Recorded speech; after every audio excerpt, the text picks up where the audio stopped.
नमस्कार, बुलेटिन में आपका स्वागत है और मैं हूं आपके साथ रितेश कुमार गौतम। पाकिस्तान में हो रहे शिया नरसंहार के खिलाफ लखनऊ के बड़े इमाम बाड़े पर शिया मुसलमानों ने जमकर नारेबाजी की। इस दौरान इमाम जुमा मौलाना ने विरोध प्रदर्शन कर सरकार से पाकिस्तान बॉयकॉट की अपील की है।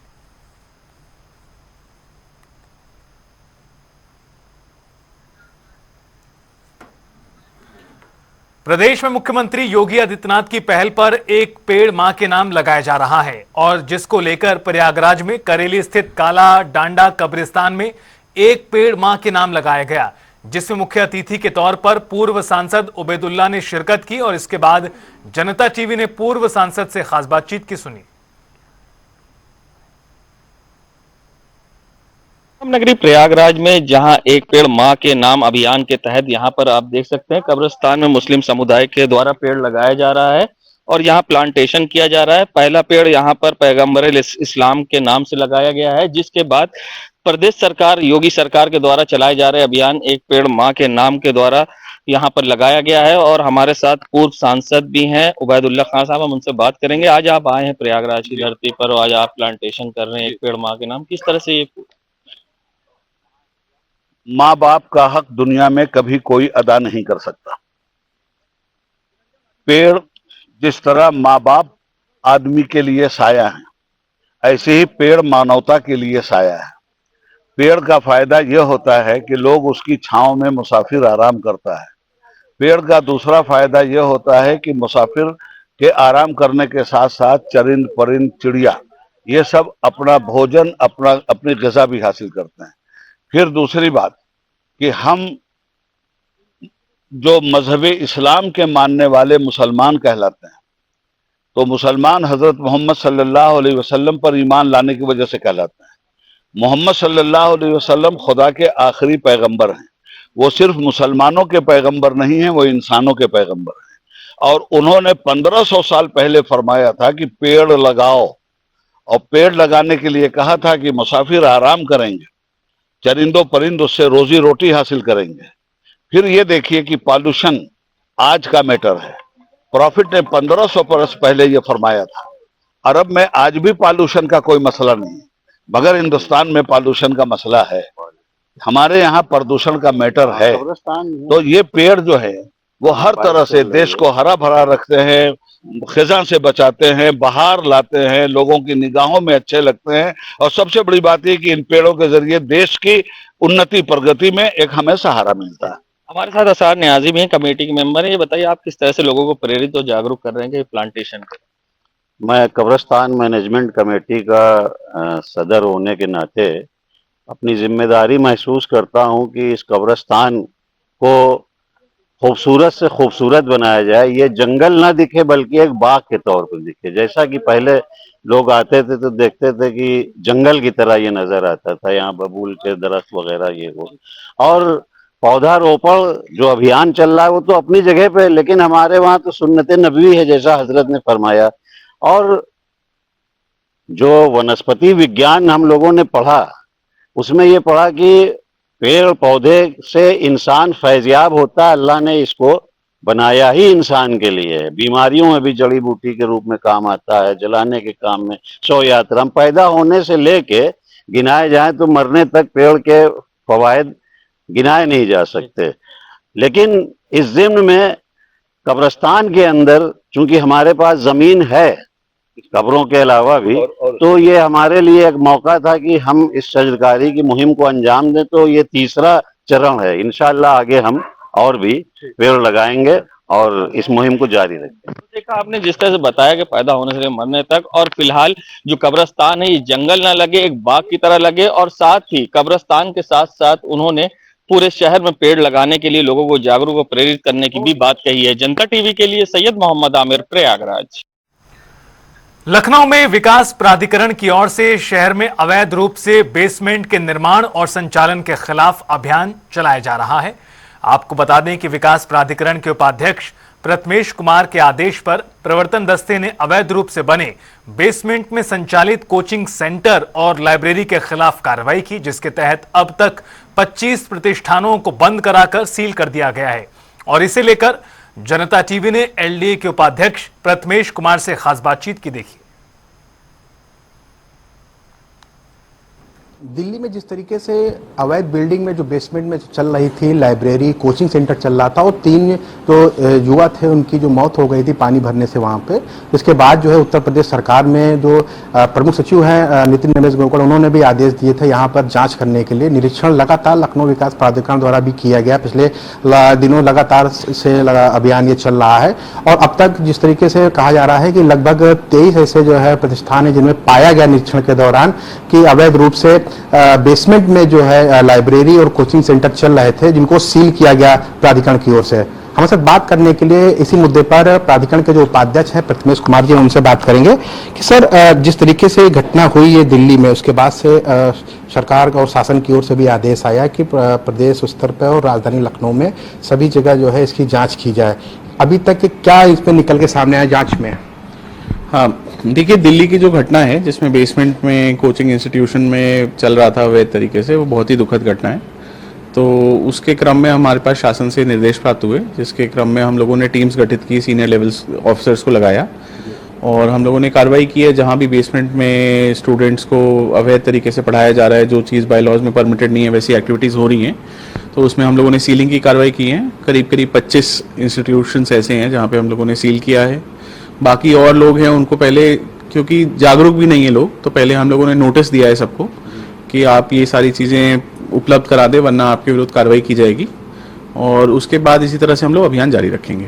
ये कब तक अभियान चलेगा और क्या प्रॉपर इसकी मॉनिटरिंग होगी? क्योंकि हो सकता है कुछ जैसा कि खबरें भी आती हैं, जानकारी मिलती है कि पहले भी ऐसा होता रहा है कि सील तोड़ देते हैं लोग और फिर से प्रतिष्ठान में शुरुआत हो जाती है। नहीं, सील तोड़ने के बाद अगर कोई कार्रवाई कर रहा है वो तो इलीगल है, उस पर हम लोग कड़ी से कड़ी कार्रवाई करेंगे। अगर कोई ऐसा करता है उस पर FIR भी लिखाया जाएगा। बाकी ये अभियान जो है इसकी हम लोग निरंतर मॉनिटरिंग करते रहेंगे। मैं खुद इसकी मीटिंग लूंगा और आपको रिजल्ट्स दिखेंगे इसके। ठीक, बात करने के लिए धन्यवाद। तो ये थे LDA VC जिन्होंने साफ बताया कि ये अभियान अब लगातार चलता रहेगा और जिस तरीके से शासन का निर्देश हुआ है उसके निर्देश के पालन में जहां भी इस तरीके से कोचिंग सेंटर और लाइब्रेरीज चल रही होंगी अवैध रूप से, उनका प्रॉपर मॉनिटरिंग होगी और उनके खिलाफ सख्त कार्रवाई होगी। कैमरा पर्सन रियाद के साथ में मैं अंकुश जायसवाल, जनता TV, लखनऊ। और रुकेंगे यहाँ पर एक ब्रेक के लिए, फौरन हाजिर होंगे। आप देखते रहिए जनता TV।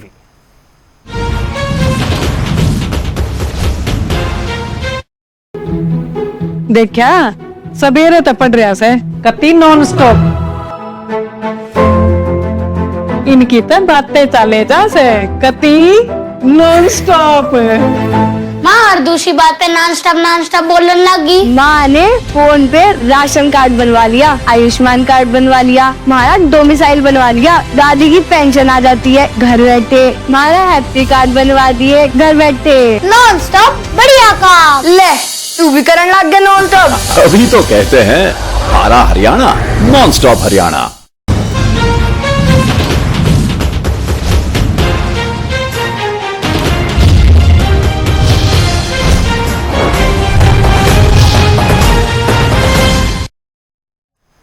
ब्रेक के बाद स्वागत है। बुलेटिन में आगे बढ़ेंगे। सावन शिवरात्रि का त्योहार देश भर में बड़ी धूमधाम के साथ मनाया गया। सावन महीने का शिव भक्तों को पूरे साल इंतजार रहता है और इस महीने में भोलेनाथ से जुड़े हर त्योहार का विशेष महत्व हो जाता है। सावन शिवरात्रि का दिन बेहद खास और शुभ माना जाता है। सावन शिवरात्रि के मौके पर भोलेनाथ का जलाभिषेक करने का भी विशेष महत्व है। मंदिरों में श्रद्धालुओं की भारी भीड़ आज देखने को मिली और हर तरफ ओम नमः शिवाय के जाप सुनाई दिए।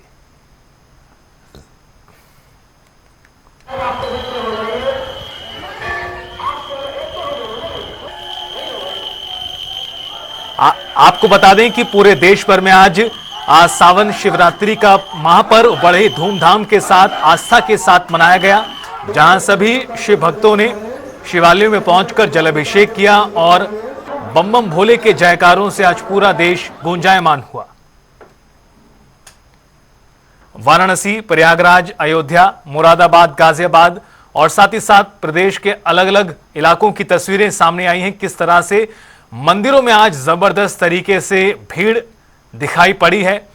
तड़के से ही जो तमाम भक्त हैं वो मंदिरों की ओर रवाना हो गए थे और लगातार लंबी लंबी कतारों में लगकर अपनी बारी का इंतजार किया और जलाभिषेक करते नजर आए।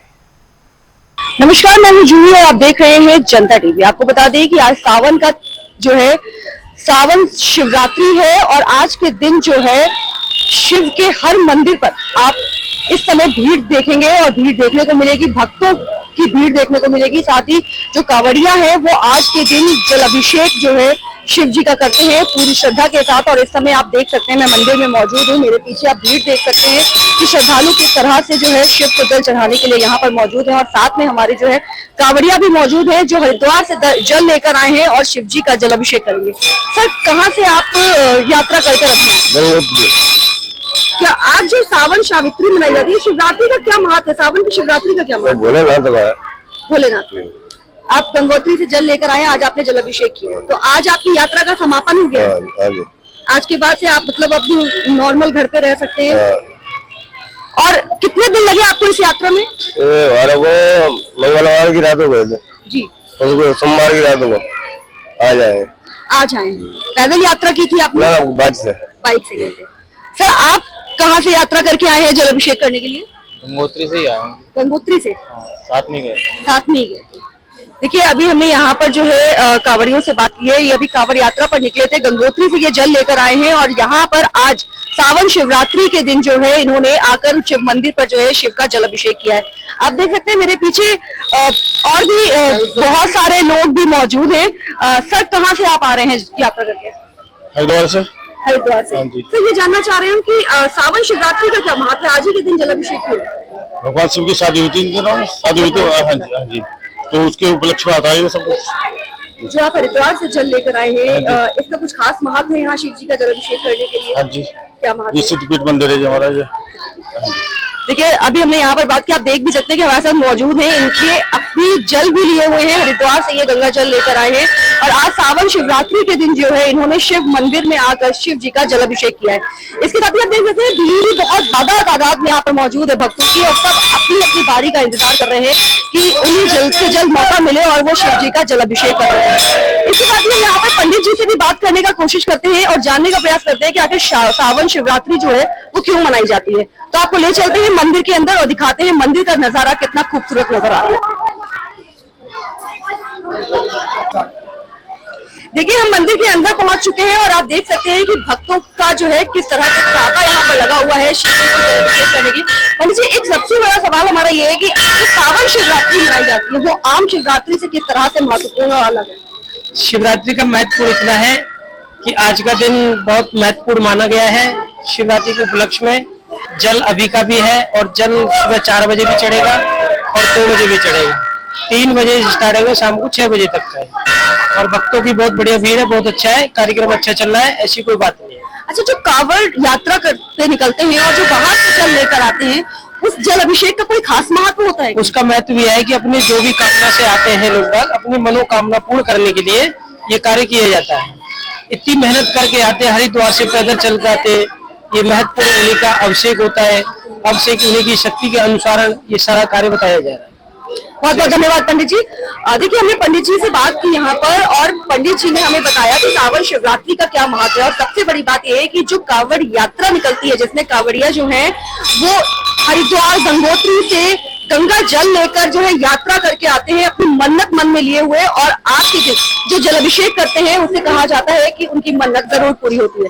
बाकी आप देख सकते हैं कि जो शिवरात्रि सावन की शिवरात्रि है और जो जल अभिषेक करने का उत्साह है वो कितना भक्तों में दिख रहा है। बाकी बने रहिए हमारे साथ और देखते रहिए जनता टीवी। मैं जूही श्रीवास्तव, वीडियो पर्सन के साथ नोएडा। और चलिए रुख करेंगे ताबड़तोड़ खबरों का। लखनऊ में गोमती नगर की घटना का मामला, पुलिस ने 4 आरोपियों को किया गिरफ्तार, अब तक कुल 12 लोग काबू।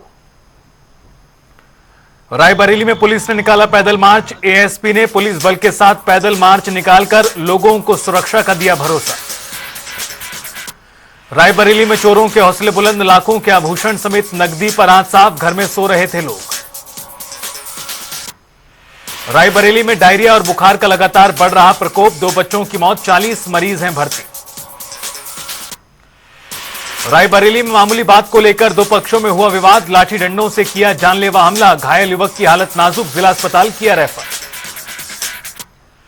सहारनपुर में पुलिस की बदमाशों से मुठभेड़, इनामी बदमाश को लगी गोली, एटीएम लूट करने वाले सदस्य गैंग का, आरोपी पर 1 दर्जन से अधिक मुकदमे दर्ज। बाराबंकी में स्कूल वैन चालक ने छात्रा से की छेड़खानी, स्कूल से घर ले जाते समय घटना को दिया अंजाम, मामला हुआ दर्ज। सहारनपुर में नाला बनाने को लेकर सभासद ने दिया धरना, विशेष समुदाय के सभासद ने मंदिर मार्ग पर गंदा पानी भरने को लेकर किया प्रदर्शन।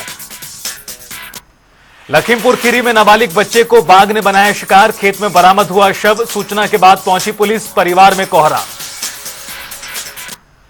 रायबरेली में पीड़ित ने युवक पर लगाया चोरी का आरोप, पीड़ित ने एसपी से लगाई न्याय की गुहार। लखनऊ में ओघड़नाथ मंदिर में निकाली गई कांवड़ यात्रा, मेरठ और पुरा महादेव मंदिर बागपत में भी कांवड़ियों का हुआ स्वागत। उन्नाव में लखनऊ कानपुर हाईवे का मामला, ट्रैफिक सिपाहियों की वसूली का वीडियो वायरल, रूट डायवर्जन दही तिराहा का मामला। बरेली में अस्पताल परिसर में खड़ी कार में शॉर्ट सर्किट से लगी आग, आसपास में मौजूद लोगों ने आग पर पाया काबू। आगरा में पुलिस और कंपनी अधिकारियों की छापेमारी, टूल्स की दुकान से पुलिस ने बरामद किए नकली पार्ट्स। आगरा के तालाब में मगरमच्छ मिलने से हड़कंप, ग्रामीणों ने वन विभाग को दी सूचना। लखनऊ में एसटीएफ को मिली कामयाबी, 25,000 का इनामी बदमाश गिरफ्तार। आजमगढ़ में वाल्मीकि यादव को मारी थी गोली। लखनऊ में मेडिकल कॉलेज के छात्रों ने निकाली रैली, हॉस्टल में न मिलने वाली सुविधाओं को लेकर नारेबाजी भी की। आगरा में सावन माह की महाशिवरात्रि पर भारी संख्या में कांवड़ियों का लगा तांता, गंगा जल भरकर गुजर रहे शिव भक्त श्रद्धालु। प्रयागराज में रेल ट्रैक पर रील बनाने वाले युवक को पुलिस ने गिरफ्तार किया, वीडियो वायरल होने के बाद पुलिस ने की कार्रवाई। मुजफ्फरनगर में महाशिवरात्रि पर श्रद्धालुओं की लगी भीड़, कांवड़ियों ने किया जलाभिषेक। कुशीनगर में दर्शन करने जा रहे शिव भक्तों पर हमला, पुलिस ने 3 लोगों को किया गिरफ्तार।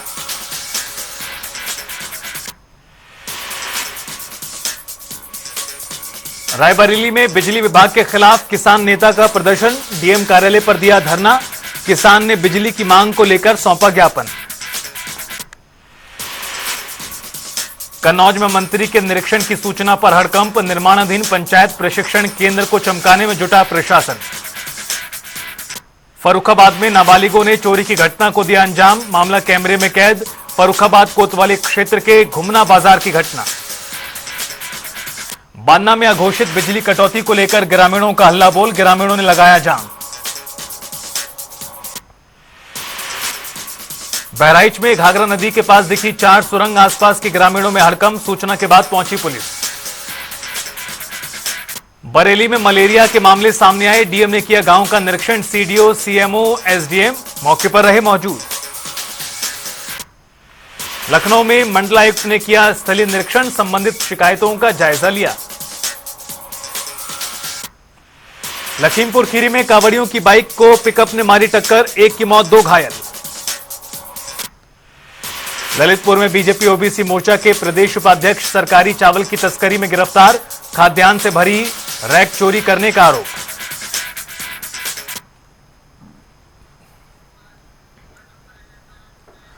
और फिलहाल इस बुलेटिन में इतना, रुकेंगे एक छोटे से ब्रेक के लिए। खबरों का सिलसिला लगातार जारी है।